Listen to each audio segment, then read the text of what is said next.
Thanks for clicking on the webcast. I'm Walter Smith Randolph. Here's the latest from WENY-TV News and the Star-Gazette. We start this morning with two death investigations. The first one in Romulus and Seneca County. That's where authorities say Carl Carlson intentionally killed his son to collect insurance money. The 52-year-old is charged with murder in the second degree. These charges come 4 years after Carlson's son Levi died. Back in November 2008, Seneca County Sheriff deputies were called to the Carlson home after Levi's stepmom placed a 911 call saying her stepson was trapped under a car he was working on. Deputies say at the time Carlson told them he found his 23-year-old son under that car after returning home from a family event. Officials say at the time there were no indications of foul play and Levi's death appeared to have been a tragic accident. But this past March, investigators say they received a tip that Levi's death may not have been an accident. Investigators learned a life insurance policy was taken out on Levi just days before he died. Carl was the sole beneficiary. Authorities now say Carl made that truck fall on his son and he pretended to discover the alleged accident. Investigators are also now looking into a fire in 1991 in California. Carlson's first wife died in that fire. Carlson told officials back in 91 he was able to save his children, but not his wife. Carlson is in the Seneca County Jail without bail. And in Ithaca, police were called to a home on the 100 block of Fayette Street Sunday afternoon. That's where they found a male in his 30s unresponsive and not breathing. No further information is being released at this time pending notification of next of kin, but police are investigating this death. Staying in Ithaca, the man accused of shooting an Ithaca police officer has been indicted, this according to the Star-Gazette. 22-year-old Jamel Booker is facing charges of attempted murder and the shooting of Ithaca police officer Anthony Augustine near Ithaca's West Hill back on October 11th. Booker is also charged with aggravated assault of a police officer, criminal possession of stolen property, criminal possession of a weapon, and tampering with physical evidence. A second person, 35-year-old Kimberly Harden, is charged with hindering prosecution for allegedly helping Booker hide from officers the night of the shooting. Booker is expected to plead not guilty at his arraignment on November 29th. He's now in the Tompkins County Jail on $500,000 cash bail.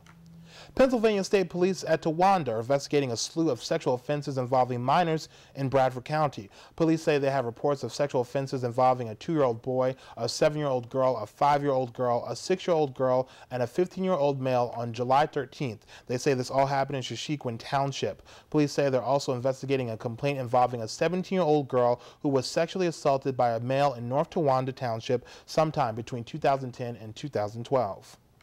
A Steuben County man was sent to the hospital over the weekend after a pavilion exploded in his backyard. The Star-Gazette tells us it happened Saturday morning at 502 South Hamilton Street in Gang Mills around 9 o'clock. Richard Igerbout suffered severe burns from that explosion. The 34-year-old was taken to Strong Memorial Hospital in Rochester, where he was in guarded condition Sunday. The cause of the fire is under investigation. Now here's meteorologist John Hickey with today's forecast. All right, we're looking at a fairly cloudy and cool day, although we're starting it off with a little bit of sunshine. I think the clouds will be thickening up a little bit here as we go in towards your afternoon. So we'll look at your weather headlines.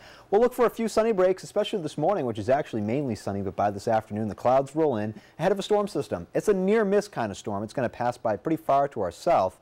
As it skirts on by, places especially across the northern tier may see a little bit of snow overnight and very early tomorrow morning. It's out of our hair by the end of the day, and it looks like we'll see some sunshine returning by late week. So here's a look at it on Future Track for today. We're starting your day off. We have some clouds out there, but there's actually quite a bit of blue sky out there as well. The deeper we go into your afternoon, though, that storm continues to gather strength well back off towards our south, spread some additional cloud cover up in our direction. So by about 6 o'clock tonight, probably looking at a mainly cloudy sky. Now overnight, we're going to take a look at Future Track here pretty closely. 10 o'clock, we're still okay, but you can kind of notice here, bottom left-hand corner of your screen, starting to see some of those colors. The greens, of course, indicating some rain. The light blue shadings indicating some snow. Well, we pause Future Track for you tomorrow morning. This is 8 o'clock.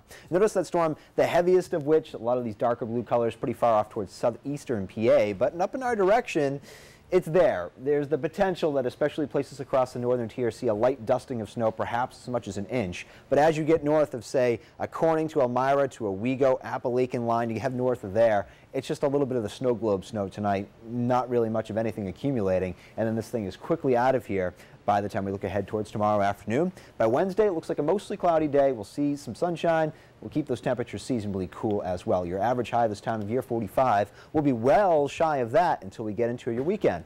Interactive Sky Tracker 7-day shows that pretty nicely, keeping the temperatures cool this week with that warm-up expected to arrive for the second half of the weekend. That's your forecast. Here's Walter.